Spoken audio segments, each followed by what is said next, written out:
Queridos amigos, recibid un saludo muy cordial en este cuarto domingo del tiempo ordinario del ciclo A, en el que una vez más nos reunimos en el canal del Rosario de las 11 p.m. para comentar juntos y orar con el Evangelio del domingo. Quiero comenzar este momento de oración invocando a María. Lo hago utilizando los textos de un libro publicado por un sacerdote de la diócesis de Burgos, don Elías González Barriuso, un libro titulado Mirando a María, que está lleno todo él de oraciones dirigidas a nuestra Madre, la Virgen. Nos encomendamos a ella para que podamos sacar fruto de este momento de oración. Santa María, Madre de Dios, tú has dado al mundo la verdadera luz, Jesús, tu Hijo, el Hijo de Dios. Te has entregado por completo a la llamada de Dios y te has convertido así en fuente de la bondad que emana de Él. Muéstranos a Jesús, guíanos hacia Él, enséñanos a conocerlo y amarlo, para que también nosotros podamos llegar a ser capaces de un verdadero amor y ser fuentes de agua viva en medio de un mundo sediento. Amén. Esta sencilla oración y al mismo tiempo profunda fue compuesta por Benedicto XVI e incluida, como os digo, en este libro amplio de oraciones a la Virgen titulado Mirando a María, editado en Burgos. Después de invocar a la Madre de Dios, leemos juntos el Evangelio de hoy, que no es sino un compendio de todo el Evangelio. Tenemos aquí el corazón y centro de toda la enseñanza de Jesús, la cima, la cumbre de todo el camino andado por Dios para llevar a sus hijos al conocimiento del Padre. En las bienaventuranzas, que son el texto de hoy, encontramos ante todo una descripción de Dios. Dios se autorretrata. En Jesucristo, hecho hombre, se cumplen plenamente cada una de estas bienaventuranzas y al mismo tiempo se nos presentan como un proyecto de vida para nosotros, los seguidores de Cristo. Mateo 5, versículos del 1 al 12. En aquel tiempo, al ver Jesús el gentío, subió al monte. Se sentó y se acercaron sus discípulos. Y abriendo su boca les enseñaba, diciendo: Bienaventurados los pobres en el espíritu, porque de ellos es el reino de los cielos. Bienaventurados los mansos, porque ellos heredarán la tierra. Bienaventurados los que lloran, porque ellos serán consolados. Bienaventurados los que tienen hambre y sed de la justicia, porque ellos quedarán saciados. Bienaventurados los misericordiosos, porque ellos alcanzarán misericordia. Bienaventurados los limpios de corazón, porque ellos verán a Dios. Bienaventurados los que trabajan por la paz, porque ellos serán llamados hijos de Dios. Bienaventurados los perseguidos por causa de la justicia, porque de ellos es el reino de los cielos. Bienaventurados cuando os insulten y os persigan y os calumnien de cualquier modo por mi causa. Alegraos y regocijaos, porque vuestra recompensa será grande en el cielo. Cuando alguien dice que ama a una persona, en realidad lo que quiere decir, si lo dice en verdad, es que ama la voluntad de esa persona. Amar a alguien es amar su voluntad, amar su querer, adherirme a sus deseos como si fueran míos. Lo que define, lo que constituye a una persona y le hace ella única e irrepetible, digna de amor, es su voluntad, su deseo. Cuando leemos en la Sagrada Escritura, amarás al Señor tu Dios con todo el corazón, lo que está diciendo la palabra de Dios es, amarás la voluntad de Dios con todo el corazón. Amar a Dios es amar su querer, es amar su deseo para mí. Y si además de eso sabemos que el querer de Dios es mi felicidad, entonces, amando a Dios sobre todas las cosas, estaré buscando mi felicidad por encima de todas las cosas. Dicho en otras palabras, el que ama a Dios está realizando el más completo acto de amor a sí mismo.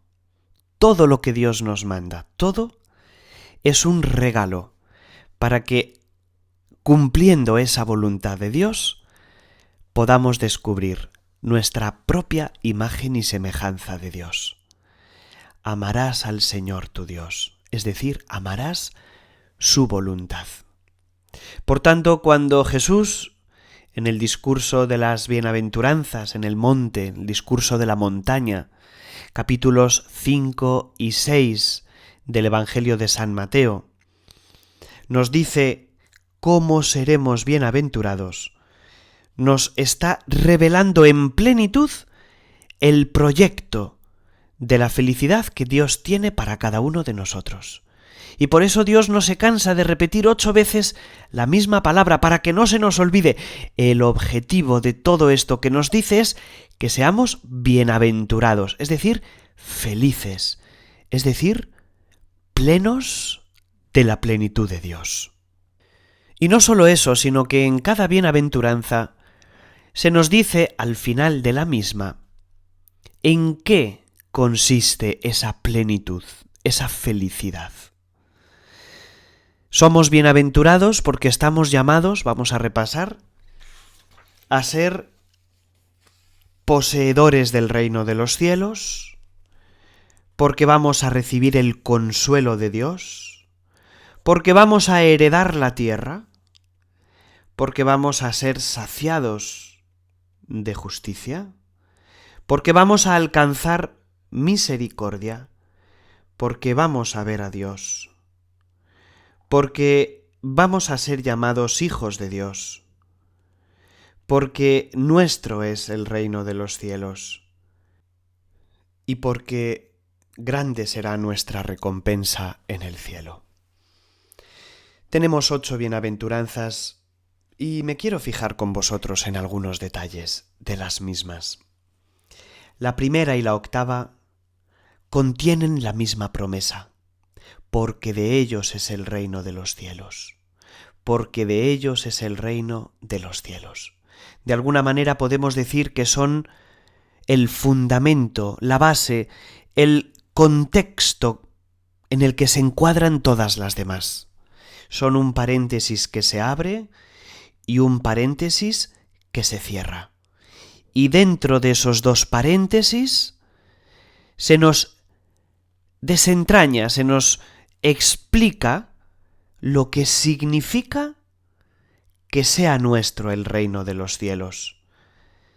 En la literatura oriental, cuando un texto inicia con una expresión y termina con esa misma expresión, es esto lo que quiere decir, que todo lo contenido en medio de esas 2 expresiones tiene relación con ellas. ¿Qué es el reino de los cielos? ¿Qué significa que poseeremos el reino de los cielos? No es otra cosa, y lo hemos dicho muchas veces, que ser amigos de Dios, ser amigos de Jesucristo. Una expresión que cuando yo la oía hace años, y se la oí muchas veces a Benedicto XVI, que se lo decía a todo el mundo, a los diplomáticos, a los embajadores, a la ONU, el Papa Benedicto no se cansaba de decir que Dios quería ser amigo de los hombres. Me parecía una simpleza, me parecía algo sin gran contenido y fuerza, pero según avanza la vida, me voy dando cuenta de que toda la vida cristiana tiene este objetivo, ser amigos de Dios. Y el que es amigo ama la voluntad del amigo. Y el que es amigo no le cuesta sacrificarse por el amigo. Y el que es amigo es leal a su amigo, incluso cuando todos lo traicionan, incluso cuando cambian los aires, los vientos, incluso cuando lo que se pone de moda no es lo que tu amigo defiende. Entonces, como decía Santa Teresa, a tiempos recios, amigos fuertes de Dios. Los pobres en el espíritu y los perseguidos por causa de la justicia, primera y octava bienaventuranza, nos están prometiendo ser amigos de Dios. Los pobres en el espíritu son los sencillos, los que saben que su vida no depende de ellos, ni de su salud, ni de sus bienes, ni de su inteligencia, ni de su trabajo, los que todo lo referencian a Dios, los que todo en su vida se lo agradecen a Dios. Pobres en el espíritu queremos ser para ser amigos de Dios. Y es que los ricos se sienten tan hinchados de sí mismos, de su grandeza, de su poder, de su impecabilidad, de su bondad, de sus dones naturales y espirituales, que llega un momento en que ya no necesitan, o eso creen, ser amigos de Dios. Sin embargo, los pobres, entre los que están en primer lugar los pecadores, los débiles, los inconstantes, los que queremos y no podemos, los que nos levantamos una y otra vez en el camino de la santidad, los que no nos conformamos con lo ya alcanzado porque nos parece poco y porque Dios se merece más. La gran recompensa de nuestra lucha y la gran recompensa de ser perseguidos por causa de la justicia no es otra que el reino de los cielos, Jesucristo presente en nuestras vidas, ser amigos de Dios. Y ahora nos preguntamos, está muy bien lo que Cristo nos promete, pero ¿estamos dispuestos a pagar el precio? ¿Estoy dispuesto a esa pobreza de espíritu? ¿Estoy dispuesto a aceptar las lágrimas que esta vida me tenga preparadas para poder ser consolado por este amigo que es Dios? ¿Estoy dispuesto a sufrir? Bienaventurados los sufridos o los mansos, los que saben sufrir con paciencia, con humildad, con resignación, porque ellos heredarán la tierra. ¿Estoy dispuesto a pasar hambre y sed de justicia? Estoy dispuesto a pasar hambre y sed de justicia. ¿Cuánto nos rebelamos ante un mundo lleno de injusticias? ¿Cuánto? Qué poco dispuestos estamos a guardar silencio, a escondernos en Dios y a esperar a que pase la tormenta, sabiendo que si pasamos esta hambre y esta sed por amor, entonces seremos saciados. Quinta bienaventuranza. Bienaventurados los misericordiosos, porque ellos verán a Dios. La quinta es la central. Si dibujáramos las bienaventuranzas en una montaña con dos laderas, la que sube y la que baja, en la cima de esta montaña, en el centro de este camino está la misericordia. La misericordia que no es pactar con el mal ni con la mentira.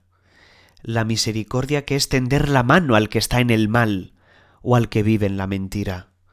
La misericordia que es anunciar la verdad del Evangelio, la verdad de la palabra, la verdad transmitida en la tradición bimilenaria de la Iglesia. La verdadera misericordia no es dar una palmadita al pecador en la espalda y decirle qué bien, qué majo eres una maravilla, adelante, sigue por ese camino que todos somos queridos por Dios y cualquier tipo de vida es buena delante de Dios si lo haces buscándole a Él. No, eso sería engañarle. Una madre no engaña a su hijo, un amigo no engaña al amigo. Dios no nos engaña. Y Dios nos pide que seamos también nosotros misericordiosos, sabiendo distinguir entre el pecado y el pecador. Misericordia con el pecador, pero hemos de ser absolutamente intolerantes con el pecado. El pecado es el mal, el pecado es la destrucción, es la muerte del alma, y no lo queremos, ni en nuestra casa ni en la del vecino. Fuera de nosotros el pecado, fuera de nosotros la mentira, el engaño.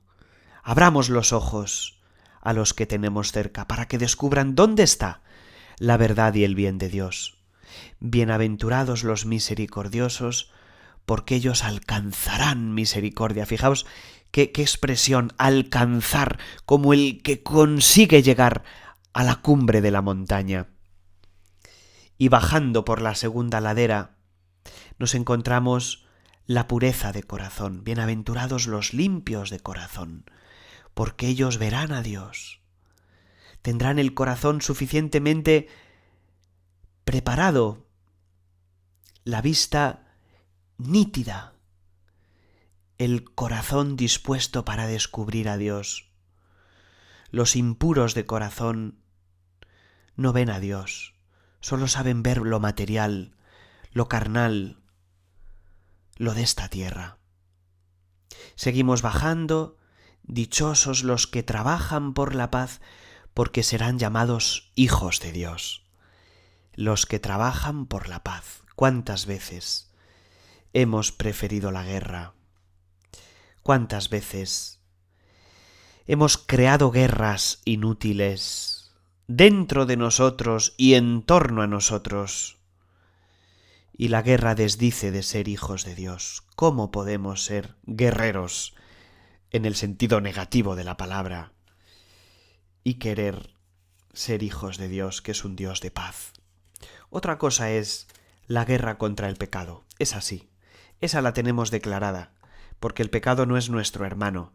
Contra el pecado no tenemos que hacer ningún pacto, ninguna alianza, ningún armisticio. Al contrario, siempre en pie de lucha. Finalmente llegamos a la octava bienaventuranza, los perseguidos por causa de la justicia. ¿Cuánto nos cuesta ser perseguidos por defender la justicia, lo que es justo, lo que es verdadero? ¿Cuántas rebeldías interiores contra la injusticia nos ha pasado a vosotros? ¿Cuántas veces nuestro corazón no acepta que en el mundo haya tantas injusticias, muchas de ellas legalizadas, la mayoría? Injusticias que pasan por buenas, imposturas que pasan por verdades. Y hoy nos toca ponernos ante Jesús y decirle: Jesús, si tú pasaste por la cruz, yo también estoy dispuesto a pasar por la puerta estrecha de ser perseguido por causa de la justicia. Y como si de un concierto se tratara, tenemos un bis. Las bienaventuranzas son 8, pero hay como un bis, un extra, un bonus. Cuando el público canta otra, otra, bueno, pues Jesús dice: ¿queréis otra? Pues aquí os va, la novena bienaventuranza, o el complemento de la octava, como queráis verlo. Dichosos vosotros cuando os insulten y os persigan. Uy, madre mía, yo no sé si seguir leyendo, mejor lo dejamos aquí porque esto es muy fuerte, ¿eh? Felices vosotros cuando os insulten y os persigan y os calumnien de cualquier modo. En las redes sociales, en la parroquia, en la familia, en tu entorno, en tu trabajo, en el cotilleo del pueblo, del barrio, de la ciudad. Bienaventurados cuando os insulten por mi causa, por mi causa. Tiene que ser Cristo el motivo de nuestros insultos, de nuestras persecuciones y de nuestras calumnias. Cristo y todo lo que es de Cristo. La verdad es de Cristo, y defender la verdad es defender a Cristo, es defender los derechos de Dios. bienaventurados. Estad alegres y contentos. Madre mía, qué complicado es esto. Porque vuestra recompensa será grande en el cielo. Vuestra recompensa. Eso es como hacer una inversión en un fondo de inversiones y ver que el fondo va bajando, va bajando, va bajando. Tú has invertido 1.000 euros y el fondo está quebrando, te quedan 100, 50, 0. Dices, me quedo sin nada, lo doy por perdido. Ser cristiano es invertir en un fondo que va a pique. Pues no. Dice Jesús, aguantad firmes. No lo saques del banco, que la tentación es sacarlo cuando va para abajo. No salgas de ser amigo de Dios. No sueltes este defender la justicia, este defender a Cristo, porque de Cristo es la victoria, de Cristo es el poder, de Cristo es la batalla definitiva, porque el bien va a vencer sobre el mal definitivamente. Y la victoria es nuestra. Y aunque parezca que ahora está a la baja, y que ser cristiano ahora no vale la pena, y que todos nos han dejado solos, y que como a Urías, cuando uno se lanza a la batalla, parece que el resto del ejército retrocede y te dejan solo ante la batalla, a defender la vida, a defender la familia, a defender la iglesia, a defender los derechos de Dios, a defender el Evangelio, a defender la verdad de las cosas. Cuando parece que te quedas solo y dices, ¿me retiro yo también? En ese momento Jesús nos dice, estad alegres y contentos, porque vuestra recompensa será grande en los cielos. Quiero terminar esta reflexión leyendo para vosotros un texto de San Agustín, y con esto termino. ¿Qué es seguir sino imitar? La prueba está en que Cristo sufrió por nosotros dejándonos así un ejemplo, como dice el apóstol, para que sigamos sus pasos. Dichosos los pobres en el espíritu, imitad, pues, al que se hizo pobre por vosotros, siendo él rico. Dichosos los mansos, imitad al que lo ha dicho, tomad sobre vosotros mi yugo y aprended de mí que soy manso y humilde de corazón. Dichosos los que lloran, imitad al que lloró sobre Jerusalén. Dichosos los que tienen hambre y sed de justicia, imitad al que dice, mi alimento es hacer la voluntad del que me ha enviado. Dichosos los misericordiosos, imitad a Cristo, que ayudó a aquel hombre herido, que yacía en el camino medio muerto y desesperanzado. Dichosos los limpios de corazón, imitad al que no tuvo ni sombra de pecado, y sobre sus labios no se encontró ni un punto de malicia. Dichosos los pacíficos, los que crean la paz. Imitad al que dijo en favor de sus perseguidores, Padre, perdónales porque no saben lo que hacen. Dichosos los que sufren persecución por causa de la justicia, imitad al que sufrió por vosotros, dejándoos un ejemplo para que sigáis sus huellas. Con los ojos de la fe que has abierto en mí, te veo, oh mi buen Jesús, te veo clamando y diciendo, venid a mí y poneos bajo mi escuela.